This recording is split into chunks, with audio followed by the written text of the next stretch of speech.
लेकिन खवातीन को जो शैतान सबसे ज्यादा वर्गलाता है ना, वो जरा जी गल हो ही नहीं पिछली पूरे कसीदे गढ़ में सारा कुछ कमाया कमुआया गया डोल। लिहाजा खवातीन मेरी माएं बहनें यकीनन मेरी गुफ्तगू को स्पीकर के जरिए सुन रही है, वो याद रखें नबी सिर्फ मर्दों का नहीं है, औरतों का भी नबी है। नबी करम करने आए तो सारी मखलूक पे करम किया, सिर्फ मर्दों को नहीं नवाजा, मेरे नबी ने औरतों को भी नवाजा है। यार इससे ज्यादा क्या नवाजिश होगी मेरे नबी की कि एक काम पे जिहाद का सवाब। सैयदा ज़हरा मेरे नबी की खिदमत में हाजिर, हाथों पे छाले चढ़े हुए मेरे करीम नबी की खिदमत अक़दस में जिहाद के मैदान से कुछ गुलाम आए थे, कुछ लोनियां आई थी। हजरत सैयदा ज़हरा गई, या रसूल अल्लाह, या हबीब अल्लाह, हुजूर आप ये जो गुलाम है इनमें से खिदमत के लिए एक लोनी या गुलाम मुझे भी दे दें। देख लीजिए आका, मेरे हाथों पे काम कर करके छाले पड़ गए हैं। बताइए अगर कोई आज का सरबराह होता, कश्मीर में जनाब 92 का सैलाब आया, फिर 2005 का ज़लज़ला आया, मैंने अखबारों में पढ़ा कि ये जितने बड़े बड़े मिनिस्टर ये थे, इनके घरों में से ना 92 के सैलाब के टेंट निकले। यही गल है भाई, यही बात है ना। यानी हम लोग जनाब सबसे पहले अपने, और एक तो होता है ना यार अपनी जरूरत पूरी करें, असि आने अगलियां 10 नस्लों वास्ते भी इकट्ठा आज ही कर। मेरे रसूल की जरा शान देख, मेरे आका ने फरमाया फातिमा तू जा, जो काम करती है ना तू कर, लेकिन अपनी बेटी फातिमा का दिल भी जो है ना वो रखा। फरमाया बेटी तू जा, और मैं तुझे एक तरीका बताता हूं। 33 मरतबा सुभान अल्लाह, 33 मरतबा अल्हम्दुलिल्लाह, 33 मरतबा अल्लाहु अकबर, और 34वीं मरतबा अशहदु अल्ला इलाहा इल्लल्लाह व अशहदु अन्ना मुहम्मदुर रसूलुल्लाह व अशहदु अन्ना मुहम्मदन अब्दुहु व रसूलुहु, ये पढ़ के ना तू सो जाया कर, तेरी थकावट खत्म हो जाया करेगी।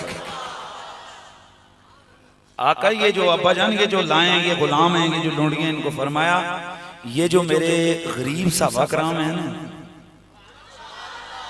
ये मैं उनमें तकसीम करूंगा। अल्लाह अकबर।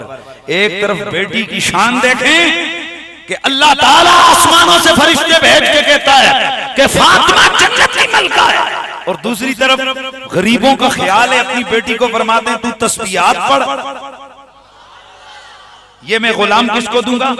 मैं अपने गरीब उम्मत के गरीबों को दूंगा। अल्लाह अकबर। जो चीज मैं अर्ज करने जा रहा था उसको जरा समाअत फरमाइए। तो सैयदा ज़हरा अपने हाथों से घर का काम काज करती। एक दिन मेरे नबी पाक गए, अपनी बेटी सैयदा ज़हरा को देखा, वो खाना पका रही है। क्या कर रही है?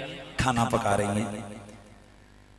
मेरे रसूल ने, मेरे आका की आदत थी, एक नबी तो वड्डा कोई बंदा भी सुधरे हुआ नहीं है। आज अगर हम लोग घर में घर के काम काज कर दें, सब्जी सब्जी काट दें, किचन में काम कर दें, तो एक दूसरे ताने मार दें, ओ फलाना रंग मजूर हो गई। और गाल सुनो, ये तकरीरें तुसां बहुत सुनियां ने, बड़ियां तर्जा दा तुरजा दा सुरां ला के ये सुनता रहता है बंदा। ये इस्लाही चीजें बड़ी जरूरी है। इस्लाम सिर्फ नमाज पढ़ने और दाढ़ी को तेल लगा के कंघी लगाने का नाम नहीं है, या हज करने का नाम इस्लाम नहीं है। इस्लाम घर से लेके मस्जिद तक, मस्जिद से लेके बाजार तक, बाजार से लेके मैदान जिहाद तक, मैदान जिहाद से लेके कब्र पर, कब्र से लेके इस्लाम। आज अगर हम लोग अपने कपड़े धो लें, पूरे मोहल्ले में बातें होती हैं, वो फलाने दी जनानी भी कार है, फिर भी अपने कपड़े आप धोंदा सी। तो फिर जनानियां ये जड़ियां कुड़ियां ने ना, ये आपस हाय हाय फलानी बड़ी अखोड़ मजाज है, उसते कराला आप कम कर दे सी। हाय हाय सुन लो, घरों के काम काज किया करो, सब्जी काट दिया करो, किचन के काम कर लिया करो, घर वालों के हाथ बटा दिया करो। ये सोच के नहीं कि आपकी इंसल्टों की ये सोच के कि मदीने वाले आका अपनी अज़वाज मुतहहरात का हाथ मिटाते रहे। ये हिंदुओं की तरबियत है कि मर्द जनाब औरतों के कामों में हाथ नहीं बिठाता। मेरे रसूल आए और मेरे आका हजरत आयशा फरमाती हैं, वो सरकार घर में आते ना तो सैयदा सैयदा आयशा फरमाती हैं, वो घर में हुजूर दीनी मामलात पे सख्तगीरी फरमाते और बाकी घर में सरकार बिल्कुल बच्चों की तरह नजर आती, इतना प्यार। सैयदा फरमाती हैं, कई दफा मेरे साथ किचन का काम करते, मेरे साथ खाने पकाने में, उधर अज़ान होती सबको छोड़ के वुजू फरमाते और मस्जिद में तशरीफ ले जाते थे। तो हुजूर आए और अपनी बेटी हजरत सैयदा ज़हरा के साथ सरकार ने प्यार का इज़हार किया। और किया क्या? सैयदा ज़हरा पाक खाना पका रही हैं, रोटियां पका रही हैं। मेरे करीम नबी सरकार ने एक रोटी हजरत सैयदा की दिलजोई के लिए तंदूर में लगाई। एक रोटी पकाने के लिए सरकार ने जनाब तंदूर में रोटी लगाई। सरकार तशरीफ, नमाज का वक्त हुआ, तशरीफ लेके आ गए। सैयदा ज़हरा बाकी रोटियां पका गई। फिर देखा शायद तंदूर ठंडा हो गया, पकती नहीं, पकती नहीं, पकती नहीं, पकती नहीं। सारे घर का ईंधन खत्म हो गया, बारगाह रिसालत में हाजिर हुई।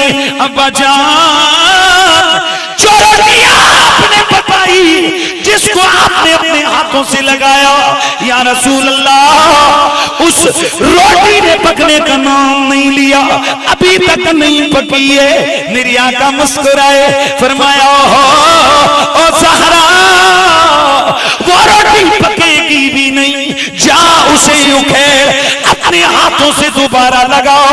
सैयदा ज़हरा गई, अपने हाथों से उखेड़ के दोबारा उस रोटी को पकाया। आम नॉर्मल हालात में वो रोटी पक गई।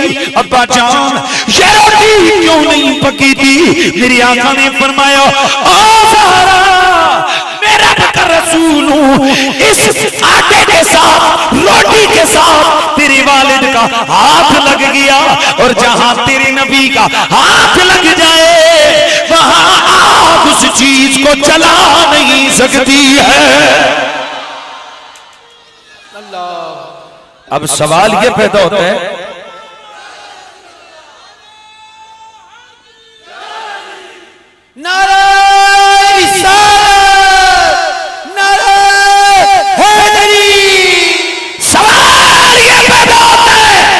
ये आपको किसने बताया था कि इस रोटी के साथ नबी का हाथ लगा? अल्लाह फरमाते वकफा बिल्लाहि शहीदा, अपने नबी की शानें बयान अगर मैंने करनी है, ये शानें दिखलानी है ना,